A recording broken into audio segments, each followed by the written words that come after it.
Alright, so it is a little after 6 in the morning, and I'm just leaving home. We're gonna go do wild adventures today, and hopefully not get rained out of Oa.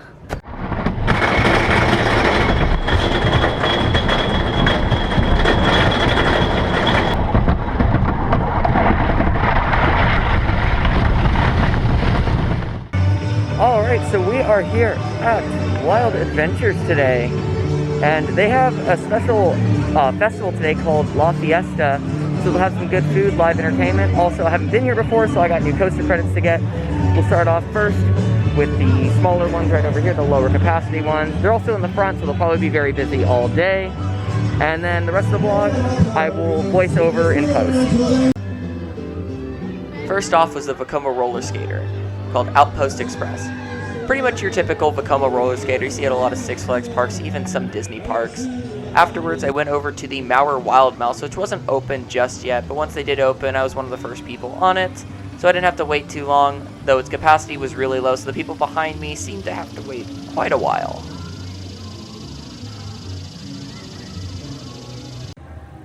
Next up was the Vekoma Suspended Family Coaster, known as Swamp Thing.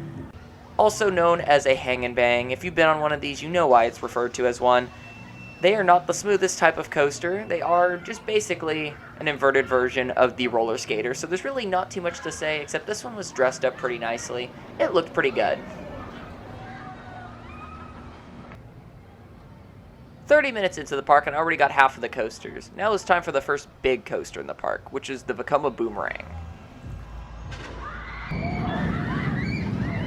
I'm one of the few people that actually don't mind Vekoma boomerangs. Yeah, they're a little rough. Everyone's a little bit different too. This one is probably the weirdest Vekoma boomerang. Like, I've been on the oldest one in Mexico City, which doesn't even have an unlocking mechanism. They actually have to pop the harnesses manually.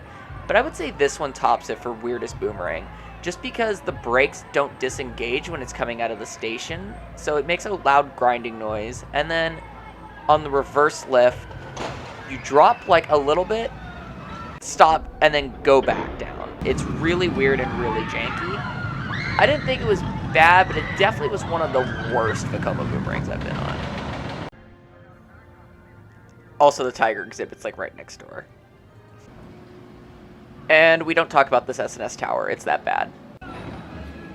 What we do talk about, however, is the La Fiesta event, which was put on by locals and had really good authentic food with a music and dance festival. It was really, really cool.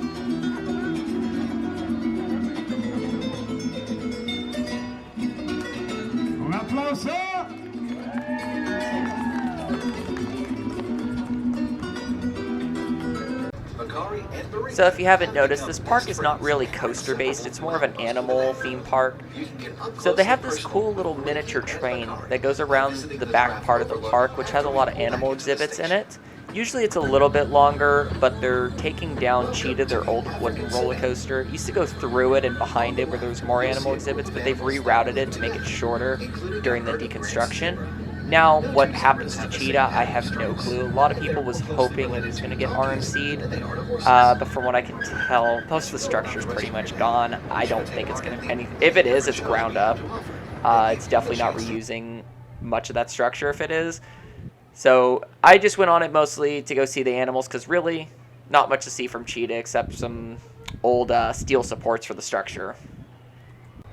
Now this park has one outstanding, really unique ride, and it's their Rapids ride. It's the only kind in the country. Apparently it's by the same people that made the weird ramen ride at Yamuriland that I rode. So that tells you it's good, because that's a really good Rapids ride, I'll tell you that. And this is no exception. It's really short, I'll give you that. But it has a whirlpool. You heard me right, a whirlpool. I couldn't get pictures of it, but you can see it from Google Maps. It's a whirlpool. If you have noticed, I've missed one big coaster in the park, and that is their SLC. It was closed a lot of the morning because maintenance had the ride. If you don't know, most parks have pretty much two departments that take over for the rides: maintenance and ride operations. If maintenance has the ride operations can't really do much with it, meaning no guest can ride it. So once I saw that maintenance handed over the keys to ride operations, I headed over there because I saw it cycling, and Noticed walking by the station, the ride operations team was there, so I'm like, I'm definitely going to wait till they open. And sure enough, they did. And I rode that, I think I rode it like 5 or 6 times in the span of like 30 minutes. Yeah. I have a problem. I actually really like SLCs, like really, really like SLCs. I don't like think they're that rough, and I just think they're really, really good. And then I grabbed the kiddie coaster on the way out.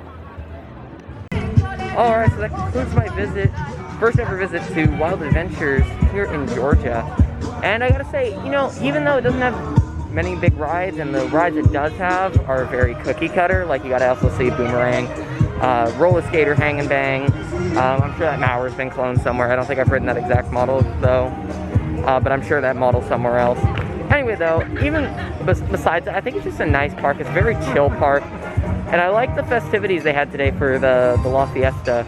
That was really good. Also really liked the food, and that everything was outside vendors pretty much. It was all local putting on the festival today, which is really cool. Anyway, I think I'll be back probably next year. Hopefully something happens with Cheetahs. You can see the structure's gone. I don't think it's getting RMC'd. If it is, it's ground up. So we'll see what happens next year.